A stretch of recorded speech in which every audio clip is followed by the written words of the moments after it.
I'll briefly introduce the topic I'll be speaking about. Fulfilling a debt of 13 years I owe to my Rebbe, 12 years I owe to my Rebbe, Rav Lichtenstein Zatzal, that I feel very emotional about fulfilling right now. In 2010, a report came out by a very distinguished rabbinic organization in the United States about posthumous organ donation, Hashalat Evarim. And it discussed different rabbinic positions on it, including the position of Rav Lichtenstein Zatzal. And Ben Ayeter, of course, of the report, it reported the three statements in the name of Lichtenstein. A, that Rav Aaron felt that taking organs was safek ritzicha, because it wasn't clear that the person was dead at the time, and therefore is forbidden to retrieve organs.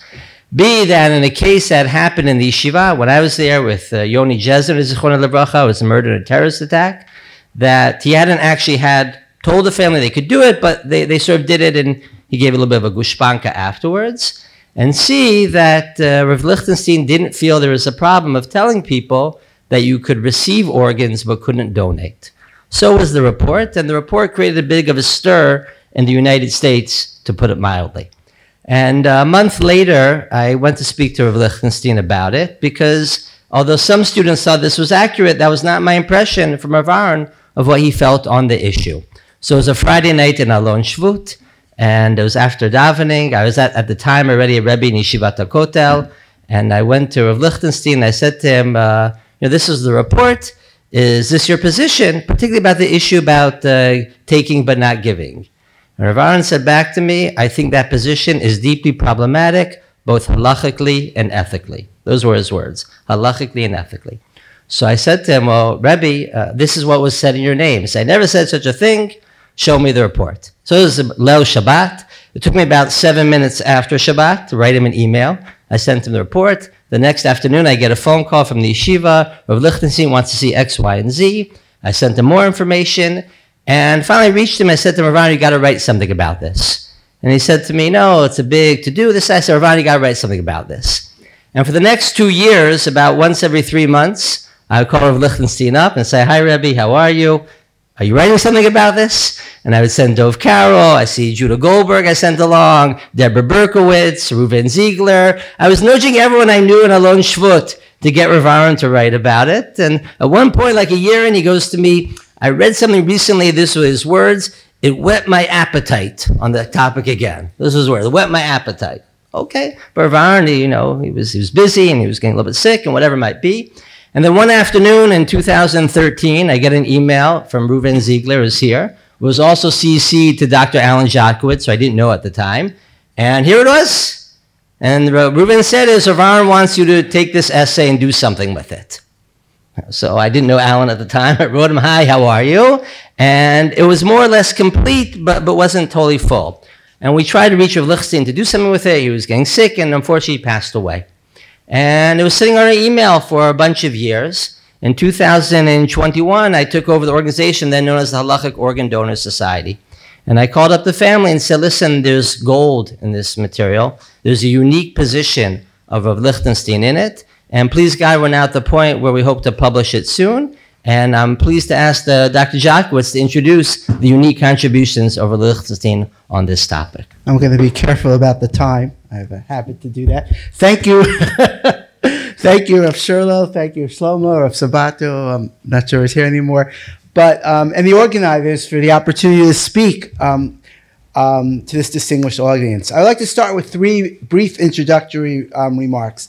I feel like a guest in this faculty, as I come from the Faculty of Medicine, and there is customary to start our presentation with a slide where we list all the drug companies that have given us money over the years. Some people fill the slide, some people just a few, but to say if we have any biases.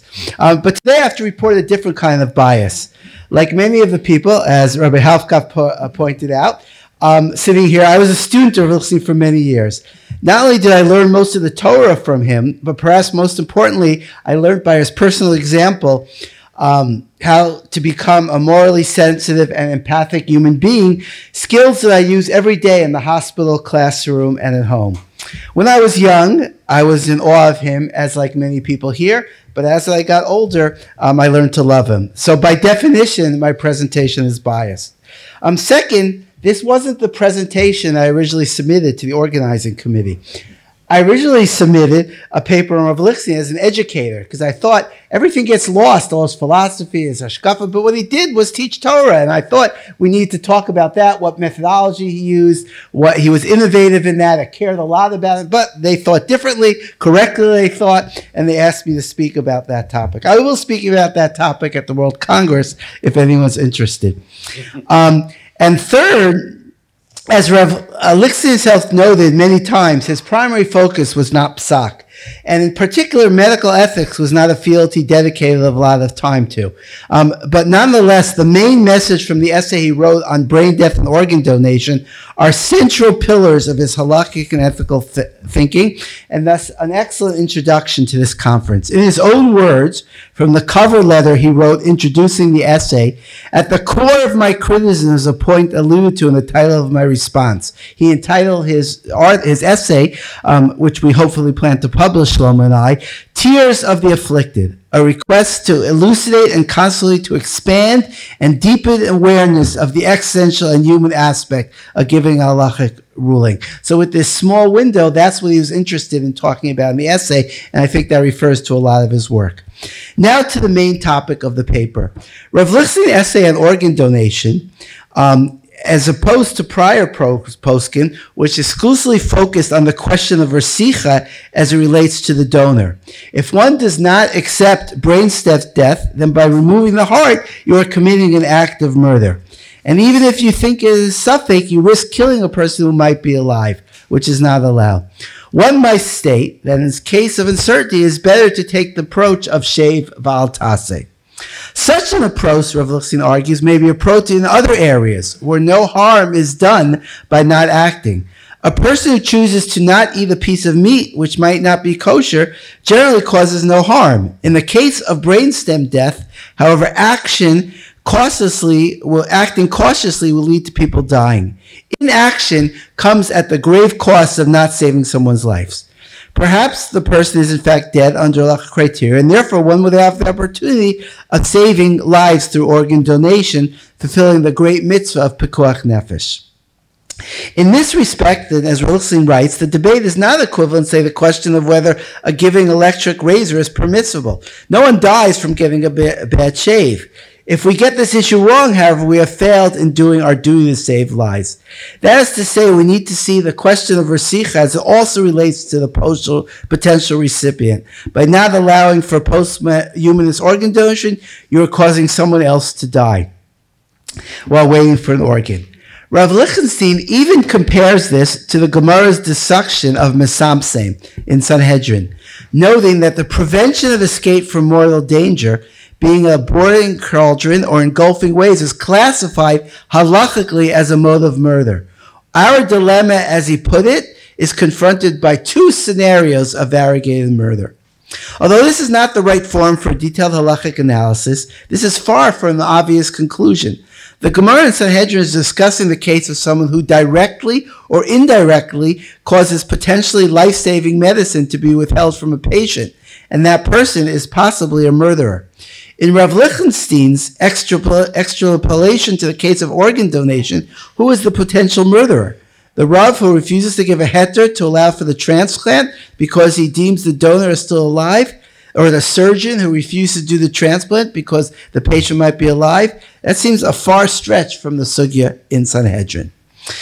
The point regarding Mitzamsen left aside, the larger issue, which Rav Lichtenstein is highlighting, as Shlomo pointed out, is that we need to balance our concern with killing the terminally ill patient with causing the deaths of those who will die without the organ. In his words, the concern about suffix resicha in its own right rears its ugly head in the form of a parallel, indeed up to a point, identical danger.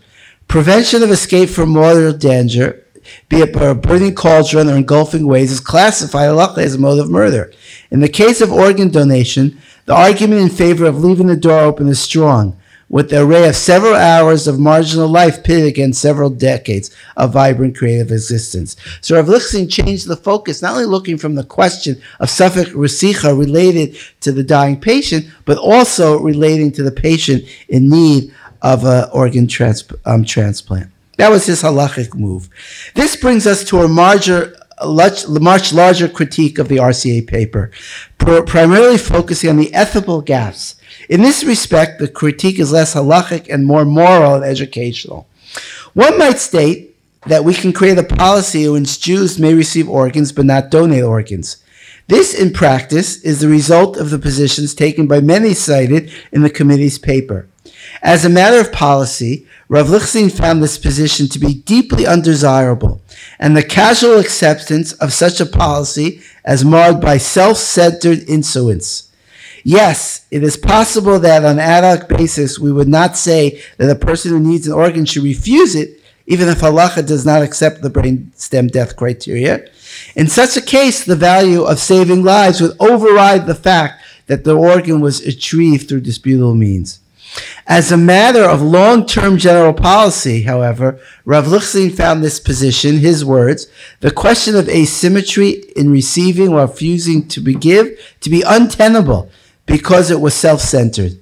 He further argued passionately that it is impossible that this was the position of his revered teacher, Rabbi Aaron Soloveitchik, as he writes, a just and sensitive soul would, to my mind, be responsive to the ethical cognitive dissonance of foistering the burden of collective tragedy upon one segment of its victims. That is to say, all humans share in the same collective danger of organ failure. One cannot place the burden of saving lives on select groups and not to others. Similarly, an early essay on philanthropy, when discussing the appropriateness of donating to universal causes like medical research and alternative energy sources, Rav Lichtenstein wrote, "We are beneficiaries of these initiatives and should recognize that in all fairness, we ought to pull our oar in enabling them." And in another area, and this is why I call the lecture the last lesson, and Moshe Lichtenstein told me, as a matter just yesterday, that he felt this essay, Rav Lichtenstein, was his father's last fully expressed essay that expresses his thoughts, not only on this topic, but on other topics as well. And another area, much similar to home, Rav Lichtenstein expressed similar moral outrage when discussing the issue of B'nai Yeshivot receiving a blanket exception for military service.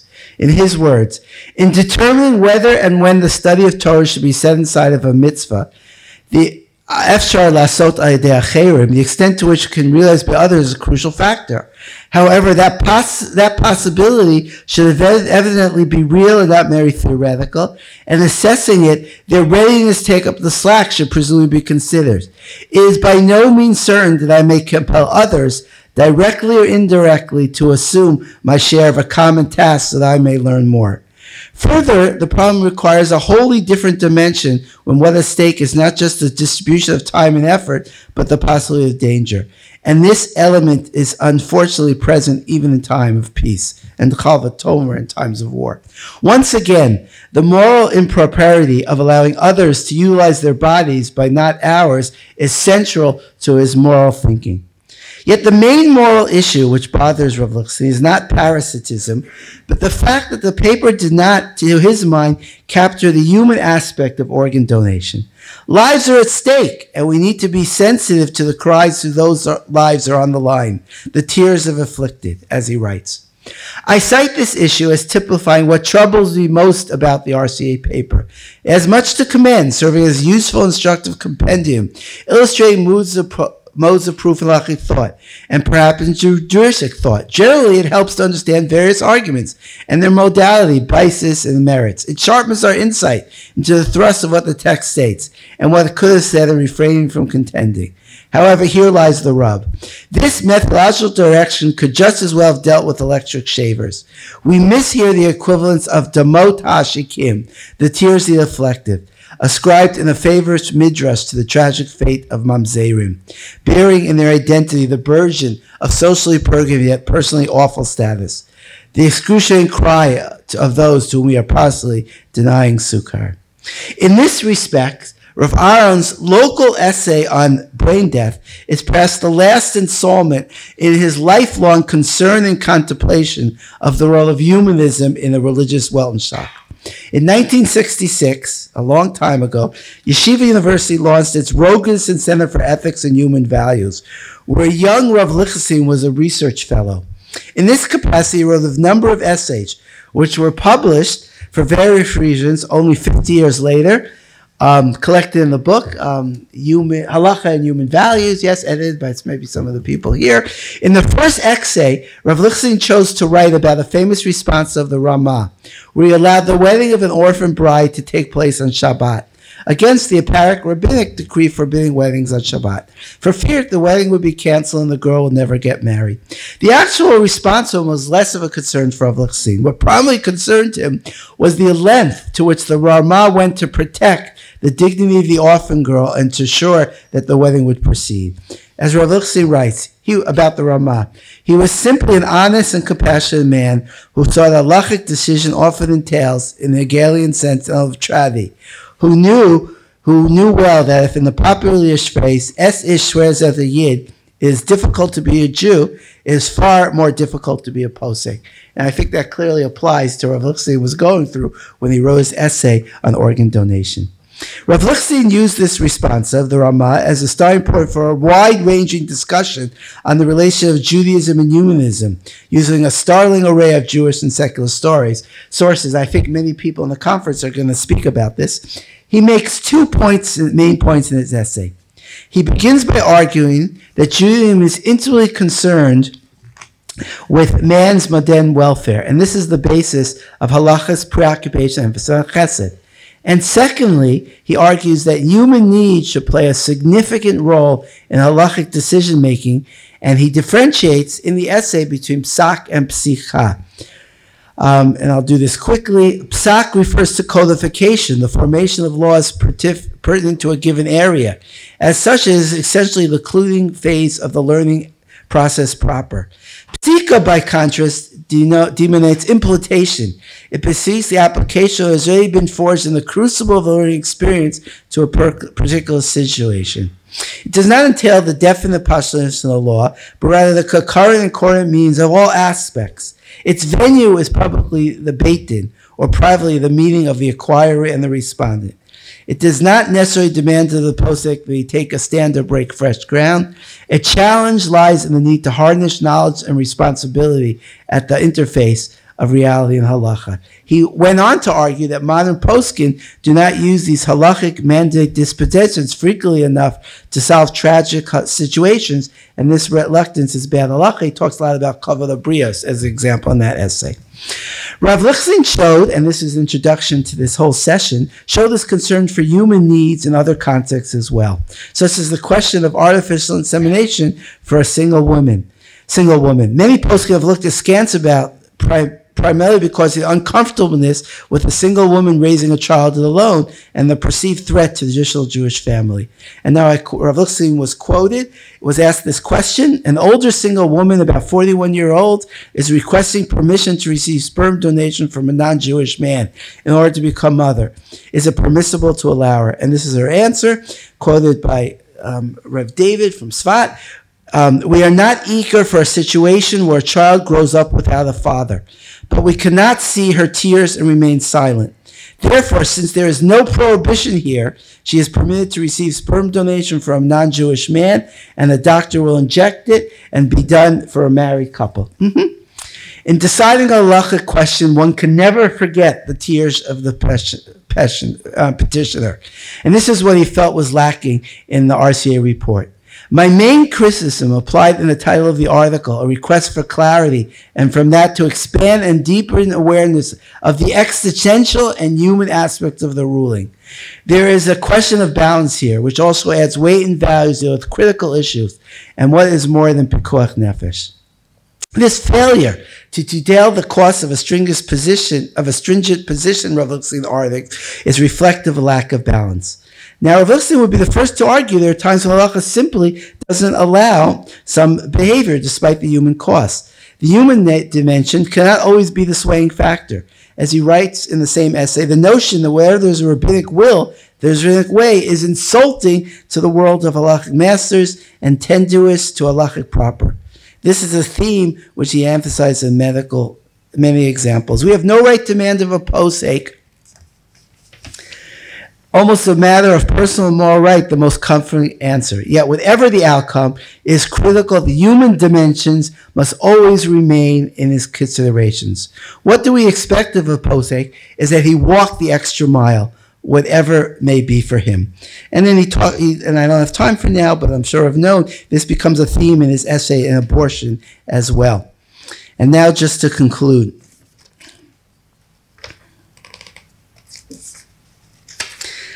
In his essay on organ donation, did Rav Lichtenstein hear the tears of the afflicted and go the extra mile? I think he did.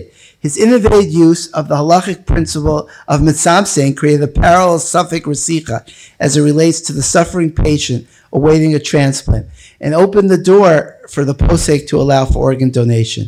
But in his last essay, he also taught eternal moral lessons steeped in the halachic worldview that go beyond the specific issue at hand. The moral imperative and total obligation for all members of society to contribute to its well-being, and that includes army service, and the obligation to hear the tears of the afflicted in halachic decision-making. I did not know if Rav Lichtenstein would consider the fate of the hostages a halachic, security, political, or ethical questions, but knowing him, probably a combination of all of the above. But I know for sure that he would see the tears of the hostages and their families and would be crying with them as we all should be doing. Thank you very much. תודה רבה לרב ברודי ולפרופסור אלן. אני אנצל דקה מזמנכם. בתפקידי במדינת ישראל אני יושב ראש המועצה האתית של מרכז ההשתלות בישראל. ואלה 3 השאלות שהייתי רוצה להריץ לרב ליכטנשטיין. תואר פה חסרונו הגדול שהייתי רוצה להריץ בפניו. שאלה ראשונה, האם ההתבטאות שלו הייתה עדינה מדי? עמדתי שמי שמוכן לקבל איברים ולא לתרום איברים, זה המשמעות הכי פשוטה של הרצחת וגם ירשת. פשוט. זה בדיוק, זה רצח לפי הגדרתו, וגם ירשת. הייתי רוצה לראות אם הוא היה מרגיע אותי והיה אומר לי, לא ככה, יותר עדין וזה, או שהוא היה גאה בכך לפחות שאני כתבתי על זה שרצחת וגם ירשת. 2, יש שאלות חדשות. במדע, ברפואה, מה שנקרא control DCD, מי שמכיר את המושג הזה, כלומר לקיחת איברים לפני קביעת מוות מוחי נשימתי, בצורה יזומה, על ידי טיימר וכדומה, שאלה באמת חדשה מרחיקת לכת, שפרופסור אלן הציב, שזה משוואה, כי אתה יכול, במדינות העולם מצילים המון נפשות, בארצות הברית זה בערך 40% יותר של השתלות איברים, 40% של אנשים שניצלים בטכנולוגיה, מה עמדת ההלכה ביחס לעניין הזאת, שאלה ענקית. יש היום ועדה במשרד הבריאות, אני חלק ממנה, כל כך הייתי רוצה שיהיה לי מישהו שאני יכול לשאול אותו מה עמדתו באמת בבלנס הזה שבין הצלת האיברים, כי צריך לזכור שמספר קביעות המוות המוחי הנשימתי נמצא בירידה. למשל בגלל קריות אוויר. קריות אוויר מאוד מוצלחות, הרבה פעמים מוות מוחי נשימתי היה בגלל הזה, והקריות אוויר הורידו את מספר, כלומר יותר אנשים מתים כי אין איברים, לא כי אין הסכמה, כי אין אפילו פוטנציאל. והשאלה השלישית, ובזה אני אסיים ומעביר לנושא הבא, זו שאלה של מדיניות של מדינת ישראל. ברשותכם אני לא אעלה את זה על מדינת ישראל, אני אספר סיפור קוריוזי שגם את זה הייתי רוצה כל כך לדבר איתו על הנושא. יום אחד מתקשר אליי שגריר ספרד, ואומר בקיצור, האם אתה יושב ראש המדע, אני רוצה להתייעץ איתך. בספרד הייתה תאונת דרכים, בברצלונה נהרג אדם במוות מוחי נשימתי, המשפחה הנדיבה הסכימה לתרום את כל האיברים, אבל בתנאי אחד, לא לאוהד ריאל מדריד. אז אני שואל אותו, למה אתה שואל אותי? אז הוא עונה לי, ואצלכם לא אומרים לא לערבים? עכשיו הדילמה האם לקבל או לא לקבל, זאת שאלה ענקית, כי מצד אחד אם אתה לא מקבל 4 אנשים ימותו. מצד שני אם אתה כן מקבל, מה המשמעות ההומניסטית, הלאומית, הכללית, הרחבה וכדומה, מי ייתן לנו תמורתו, כלומר תגובה על השאלות הקשות ששמענו.